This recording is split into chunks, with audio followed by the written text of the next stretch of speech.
Serial वसुधा में आने वाला है एक बेहद इमोशनल और बड़ा ट्विस्ट, जहां चंद्रिका देव को चौहान एम्पायर का मालिक बना देगी। आने वाले एपिसोड में आप देखेंगे कि वसुधा की सच्ची पूजा और कठोर तपस्या रंग ले आती है और देव के बाबासा की जान बच जाती है। डॉक्टर साफ तौर पर बता देंगे कि अब उनकी हालत खतरे से बाहर है और वह पूरी तरह ठीक हो जाएंगे। यह सब देखकर चंद्रिका को पहली बार एहसास होगा कि वसुधा कोई आम लड़की नहीं है, बल्कि वह इस घर की रक्षा कवच है, जिसने अपने विश्वास और भक्ति से पूरे परिवार को टूटने से बचा लिया।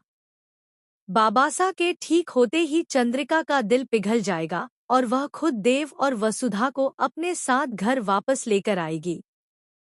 इस दौरान सारिका बार बार चंद्रिका को वसुधा के खिलाफ भड़काने की कोशिश करेगी और उसे याद दिलाएगी कि वसुधा एक नौकरानी है, लेकिन इस बार चंद्रिका सारिका की किसी भी बात में नहीं आएगी।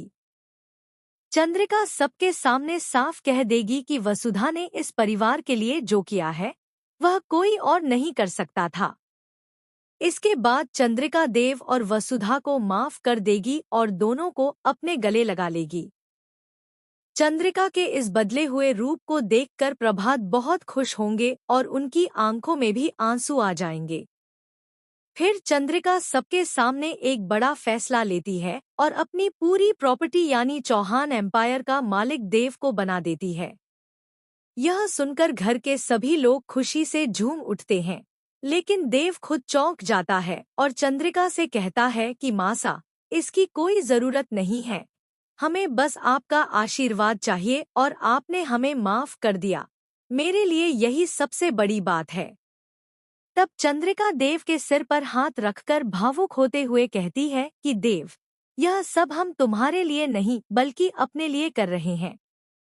हमने तुम्हारे साथ जो गलत किया है उसे बदला तो नहीं जा सकता, लेकिन अपनी गलती सुधारने की कोशिश जरूर की जा सकती है। चंद्रिका की यह बात सुनकर वहां मौजूद हर शख्स भावुक हो जाता है। वहीं दूसरी तरफ यह सब देखकर सारिका के अंदर जलन की आग और तेज भड़क उठती है। वह मन ही मन सोचती है कि अगर भाभी सा ने इस नौकरानी वसुधा को पूरी तरह अपना लिया तो फिर उसका इस घर में कोई वजूद ही नहीं बचेगा और वह इस सास बहू की जोड़ी को हर हाल में तोड़ने की ठान लेती है। अब देखना यह होगा कि चंद्रिका का देव को चौहान एम्पायर का मालिक बनाना सही